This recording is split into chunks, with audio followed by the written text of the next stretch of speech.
આમોદથી અયોધ્યા જતા રામ ભક્તોનું નગરજનોએ મોઢું મીઠું કરાવી હર્ષોલ્લાસ સાથે વિદાય આપી હતી। વિશ્વ હિન્દુ પરિષદના આગેવાનોએ રામ ભક્તોને કેસરીયો ખેસ પહેરાવ્યો। અયોધ્યામાં ભગવાન રામના દિવ્ય અને ભવ્ય મંદિરના પ્રાણ પ્રતિષ્ઠા મહોત્સવ બાદ ભગવાન રામની દિવ્ય પ્રતિમાના દર્શન કરવા માટે રામ ભક્તો અનેરો ઉત્સાહ જોવા મળી રહ્યો છે। ત્યારે આમોદ નગરમાંથી 27 તેમજ તાલુકામાંથી 40 થી વધુ ભક્તો અયોધ્યામાં ભગવાન રામના દર્શન માટે આજ રોજ રવાના થતા તેમનો આમોદ તિલક મેદાન ખાતે નગરજનોએ મોટી સંખ્યામાં ઉપસ્થિત રહી કુમકુમ તિલક કરી કેસરીઓ પહેરાવી આશીર્વાદ આપ્યા હતા। તેમજ ફટાકડાની આતશબાજી કરી રામના દર્શન કરવા જતા ભક્તોના હર્ષોલ્લાસ સાથે વિદાય આપી હતી। આમોદથી રવાના થયેલ ભક્તોને ભરૂચથી ટ્રેન મારફતે અયોધ્યા રવાના થશે।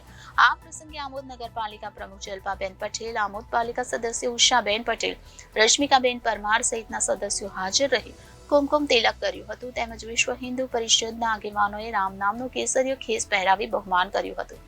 રામ ભક્તોમાં ભગવાન શ્રી રામના દર્શન કરવા જતા ભક્તોમાં અયોધ્યા જવાનો અનેરો ઉત્સાહ જોવા મળ્યો હતો અને જય શ્રી રામના જયઘોષ સાથે રવાના થયા હતા। આજે આમોદ નગરની અંદરથી ભગવાન શ્રી રામ જેની વર્ષોથી રાહ જોઈ રહ્યા હતા ભક્તો તેના દર્શન માટે આમોદ નગરમાંથી વિવિધ મોરચાના, વિવિધ સંગઠનના, વિવિધ ચૂંટેલા સદસ્યશ્રીઓ અને આમોદ નગરના આગેવાનો આજે ભરૂચ જિલ્લામાંથી 1400 લોકો પ્રસ્થાન કરી રહ્યા છે। ભરૂચ રેલવે સ્ટેશન પરની ટ્રેન છે અને ત્યાંથી ધારાસભ્યો, સંસદ સભ્યોથી માંડીને બધાય સદસ્યશ્રીઓ ભગવાન શ્રીના દર્શન કરવા જે ભક્તો જઈ રહ્યા છે તેમને આશીર્વચન આપવા માટે સૌ લોકો આમોદ નગરના બી પધાર્યા છે। પ્રમુખશ્રી, પૂર્વ ઉપપ્રમુખશ્રી ને વિવિધ ચૂંટેલા સદસ્યો પણ આજે અમને આશીર્વાદ આપવા માટે આવેલા છે।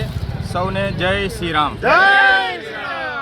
આમોદ શહેરમાંથી કેટલી વ્યક્તિઓ જાય છે દર્શન? આમોદ નગરમાંથી 27 જણ છે શહેરમાંથી અને તાલુકામાંથી 51 જણ છે।